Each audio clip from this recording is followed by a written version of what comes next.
Michael Jordan is often called the greatest basketball player of all time, a man who led the Chicago Bulls to two separate three-peat championships in the 1990s. But here's a question worth asking. Did Jordan, in some ways, hurt the very dynasty he helped build? When we look back, it's easy to see the 6 titles and remember the glory. But there's more to the story. There was also a sudden collapse, a messy breakup, and years of rebuilding after Jordan and other key leaders left the team. So, what really happened? Did Jordan's drive, personality, or decisions play a role in the Bulls' fall? And could things have turned out differently if certain choices were made? Today, we're diving deep into the rise and eventual unraveling of one of the greatest dynasties in NBA history. If you love basketball and want to understand the untold stories behind the legends, make sure to hit that like button and subscribe to GOAT Report. We break down the history, the drama, and the lessons from the greatest players ever. Are you ready to find out how Jordan's greatness might have also been the Bulls' biggest challenge? The rise of the Bulls and the Jordan era. To understand whether Michael Jordan hurt the Bulls dynasty, we need to start at the beginning of their rise. In the 1990s, under coach Phil Jackson, the Chicago Bulls became nearly unstoppable, led by Jordan and Scottie Pippen. They won 6 NBA championships, with their first three-peat coming from 1991 to 1993. After Jordan's brief retirement, the team returned and captured another 3 titles from 1996 to 1998. By the end of the decade, the Bulls had established themselves as a true dynasty, a team capable of winning repeatedly and dominating the league. However, success at that level brought tension. Jordan's incredible competitiveness, focus, and desire for control set extremely high standards, not just for himself, but for everyone around him. He didn't just want to win, he needed to win. That intense drive helped the Bulls achieve greatness, but it also created friction and pressure within the team, planting the seeds of conflict that would eventually contribute to the end of their dynasty. Egos, human nature, and internal conflict. One important factor that is often overlooked is ego. Even Michael Jordan admitted that after winning several championships, the atmosphere in the locker room began to change. What had once brought the team together, raw hunger, hard work, and a shared goal, started to shift. Success introduced new challenges. Players began to think not only about winning, but also about contracts, personal stats, and their long-term legacy. Jordan's competitiveness and his relentless demand for excellence sometimes clashed with the ambitions of his teammates. While everyone still wanted to win, the focus started to split between individual recognition and team success. Over time, this tension gradually weakened the strong unity that had made the Bulls so special during their rise. Even the greatest teams are vulnerable to human nature, and in the case of the Bulls, the combination of success and ego began to plant the seeds of conflict that would later affect the dynasty. The role of Jerry Krause and management. Another important part of the story is the Bulls' front office, especially general manager Jerry Krause. After the 1998 championship, Krause made a controversial decision to break up the team's core, even though the players were still capable of competing at a high level. He believed the team was aging, worried about injuries, and thought motivation might decline. His focus was on rebuilding for the long term rather than keeping the same group of stars together. This decision was very hard for Michael Jordan and other key players. Jordan openly said he believed the team could have gone for a 7th championship if they had stayed together. Even basketball legends like Magic Johnson criticized the move, saying it was a huge mistake and that the Bulls could have won more titles if the core had been preserved. Krause's choice shows that building a dynasty isn't just about talent. It's also about management decisions, timing, and the delicate balance between the present and the future. Jordan's exit and what followed.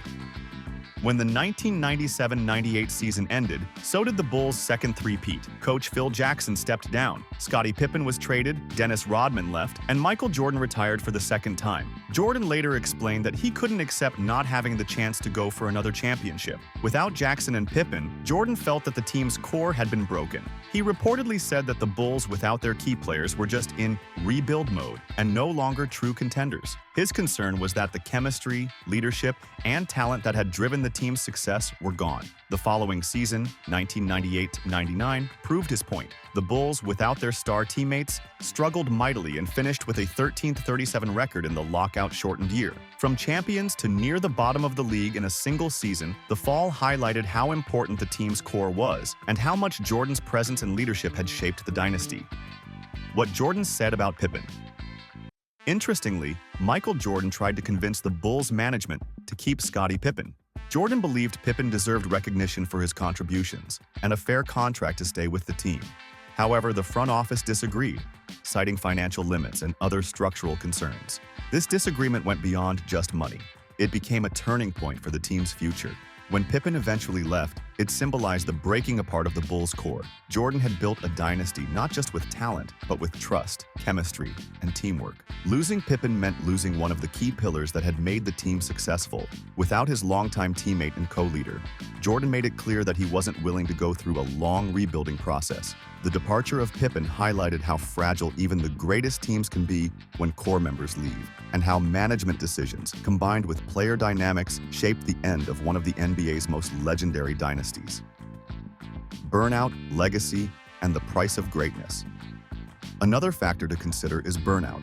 The pressure to stay at the top of the NBA is enormous, and by the end of 1998, Michael Jordan reportedly felt both physically and mentally exhausted.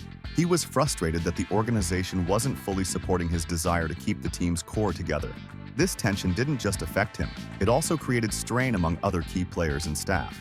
Ironically, Jordan's drive for control and his unwillingness to slow down or accept a smaller role may have actually shortened the dynasty. If he had taken a step back, or if management had shown more patience and flexibility, the Bulls might have maintained their championship-level team for longer. But doing so would have gone against everything Jordan stood for: dominance, winning at all costs, and leaving on top. His incredible ambition brought greatness, but it also made the end of the dynasty almost inevitable.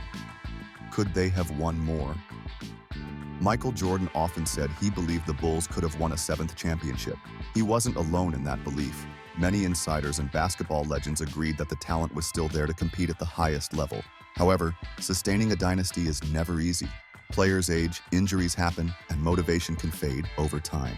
Even with all of that, Jordan's competitive spirit made him feel they could continue winning. Magic Johnson also shared this view, saying that general manager Jerry Krause's decision to break up the team was short-sighted. From their perspective, the end of the Bulls dynasty wasn't because the players lacked skill or drive. It was shaped by decisions made off the court. Management choices, contract disputes, and changes to the team's core all played a role. While the Bulls' talent remained world-class, those behind-the-scenes factors ultimately determined the dynasty's fate. Did Jordan hurt the dynasty, or was it doomed anyway? So, did Michael Jordan hurt the Bulls dynasty? The answer isn't simple. On one hand, his intense drive, strong personality, and high demands created tension that made the team fragile. His competitiveness pushed everyone to be better, but it also meant small conflicts could feel much bigger. On the other hand, decisions by the front office, especially Jerry Krause, played a major role in breaking up the team. Management chose to dismantle the core, despite the talent still being championship level. Jordan could have adapted, stayed another year, accepted a different role, or convinced the team to rebuild more slowly. But his legacy was built on winning at the highest level and maintaining control. Compromise wasn't his style. The result was almost inevitable: a perfect storm of ambition, ego, and business decisions that ended one of the greatest dynasties in sports history. Legacy and what we learn. When we look back, Michael Jordan's impact on the Bulls remains overwhelmingly positive. He brought championships, made the team a global brand, and defined an era of basketball that still inspires fans today. But his story also shows that greatness can come with a cost. When one person's drive for perfection meets the realities of managing a team, tensions and challenges are inevitable. The end of the Bulls dynasty wasn't just about basketball. It was about relationships, power, and identity. Losing key players, management decisions, and the pressures of sustaining excellence all combined to change the team forever. Jordan's legacy isn't just measured in his 6 championship rings, it's also full of what-ifs. What if Scottie Pippen had stayed? What if the team had been given more time to rebuild around its core? What if management had trusted the players' chemistry a little longer? These questions remind us that even in greatness, the story is never simple. Conclusion. In the end, Michael Jordan didn't destroy the Bulls dynasty by himself, but he was a major part of why it unraveled. His intense competitiveness, need for control, and unwillingness to see the core of the team drift apart, combined with management's choice to break up the team, played a big role in ending one of the greatest runs in sports history. Jordan's greatness is undeniable, but part of that greatness was also a double-edged sword, a drive so strong that it made the end of the dynasty almost inevitable. The Bulls didn't just lose a coach or a star, they lost a shared identity, a way of being that couldn't be replaced once the main pillars were gone. So, what do you think? Did Michael Jordan hurt the Bulls' dynasty? Or was it a mix of circumstances beyond anyone's control? Could things have turned out differently if choices had been made another way? If you enjoyed this deep dive into one of basketball's most fascinating stories, make sure to hit that like button and subscribe to GOAT Report. We cover the legends, the drama, and the untold stories behind the greatest players in sports history. Which part of Jordan's legacy surprises you the most? Let us know in the comments below.